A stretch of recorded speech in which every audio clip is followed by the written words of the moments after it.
Hi there, Mark Jabin here, Medical Director for the Haywood County Health Department, and let's talk about this pandemic. In this video, some really important results about vaccines, so please share this with someone you care about. The trials showed all three vaccines are very effective at preventing illness, especially severe illness, hospitalizations, and deaths. The things that really matter to each of us. But the question remained, do they prevent spread across the community? Can a vaccinated person still get infected and pass it to others? Especially since a vaccinated person would likely have mild, if any, symptoms, and it is just that combination that would continue spread in the community. Well, this week, the CDC released results from a study that gives some real insight into this question. It involved nearly 4,000 healthcare and frontline workers across 8 locations across the U.S., and it went from December through March that they followed these people. 2/3 had received Pfizer, 1/3 received Moderna. Each person tested every week with PCR to detect infection, whether they had symptoms or not. Of that, 205 of that group, or 5%, developed COVID during the study period. And of that, 10% had no symptoms whatsoever.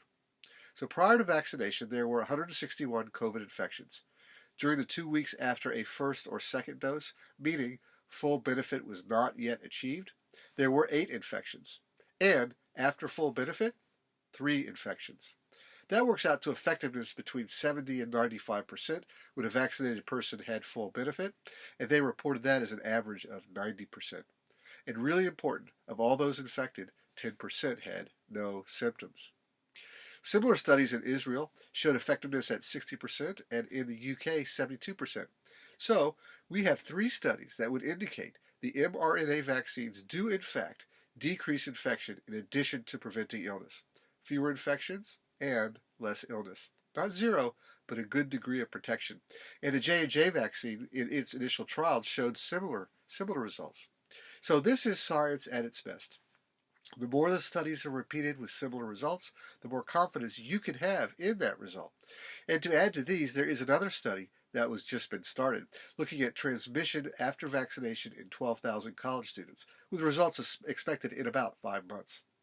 So this is really important and really good news. Decreasing illness is certainly valuable to each of us. Decreasing spread is priceless for all of us.